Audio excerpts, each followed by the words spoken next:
guys, welcome back to my channel. My name's Emma and I help people to heal from chronic dizziness such as PPPD. If you're new here, don't forget to hit the subscribe button if you want to see more videos that can help you to heal from dizziness. And if you like the video, please like it because it will help it to reach more people. So in this video today, I want to talk about the effect that PPPD can have on our nervous system and vice versa. And this is particularly important for those of you that are experiencing high levels of stress and anxiety, either as a result of the PPPD or it's something that you've always had alongside the dizziness. And it's important to know because anxiety is essentially nervous system dysregulation, and high levels of stress have been known to negatively impact the way in which our nervous system functions as well. So I want to talk to you today about the two different nervous system states, how people with PPPD and high levels of stress and anxiety can actually cause you to become stuck in the fight, flight, freeze response. And then I want to share some tips with you at the end in terms of how you can help to regulate your own nervous system. So once you're able to successfully regulate your nervous system and decrease levels of stress and anxiety, you should also see an improvement in your dizziness symptoms, or in some cases they could resolve altogether. So the two nervous system states that we have is the parasympathetic nervous system state, also known as the rest and digest. And you'll know if you're in that nervous system state because you'll typically be feeling feelings of calmness, ease, and safety.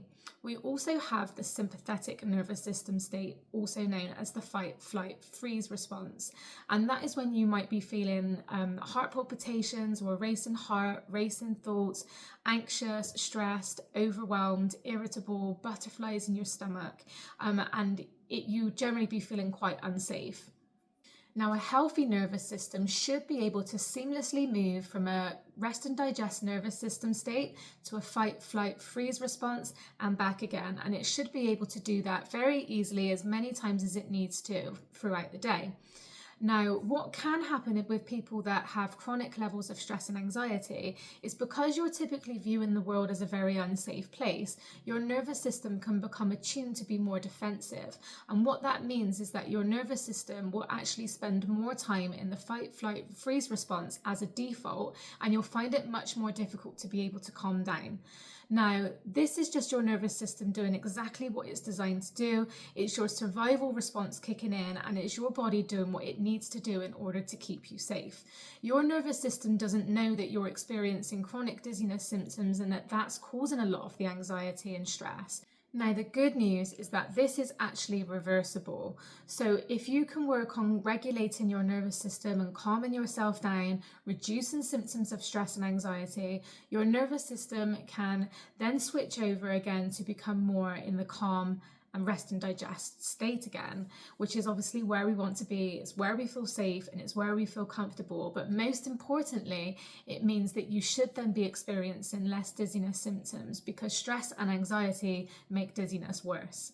So how do you know if you're stuck in the fight, flight, freeze response? Well, typically I would ask you to just check in with how you feel generally day to day. Do you feel easily overwhelmed? Do you find it difficult to fall asleep and stay asleep? Do you have racing thoughts? Do you feel like you have anxiety for absolutely no reason?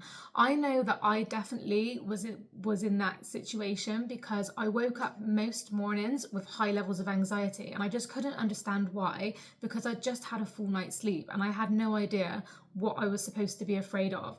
It turns out that now I know that because my life generally day to day when I had the dizziness was so stressful and it made me so anxious that my nervous system was finding it really difficult to switch out of the fight, flight, freeze response and allow me to calm down enough to get a good night's sleep. Hence why I was waking up with high levels of anxiety. So I would really encourage you to just ask yourself how you feel, and how you feel in any given moment is going to be giving you that feedback as to which nervous system state you're in. I think it's also important to mention that symptoms of nervous system dysregulation are also very similar to the symptoms of PPPD, and I'm going to read you out a few now. Headaches, sleep disturbances, difficulty concentrating, feeling overwhelmed or on high alert, nausea, heart palpitations, dizziness, lightheadedness, and vertigo. So do you see how dizziness and triple PD and nervous system regulation can actually cross over, and the two can merge so that they're actually making each other worse. So if you can really focus on regulating your nervous system, then you should be able to reduce the symptoms of dizziness as well. So now I'm going to share with you 5 different ways that you can help to regulate your nervous system, reduce feelings of anxiety and stress, and help to heal your dizziness symptoms. So number 1 is lifestyle changes. And this is quite a big one because it covers quite a few different areas. But some of the main ones would be looking at work-related stress, relationships you have with friends and family, asking for more support for people if you need to, and also to look at things like sleep. Are you prioritizing getting enough good quality sleep? Are you eating healthy, regular meals? Are you drinking enough water? That sort of thing. Generally, are you taking care of yourself? Aside from the dizziness, all of the things that are going on in the background, are there any quick wins or small changes you can make to help reduce stress levels that can help to reduce your anxiety as well? Number 2 is slowing down.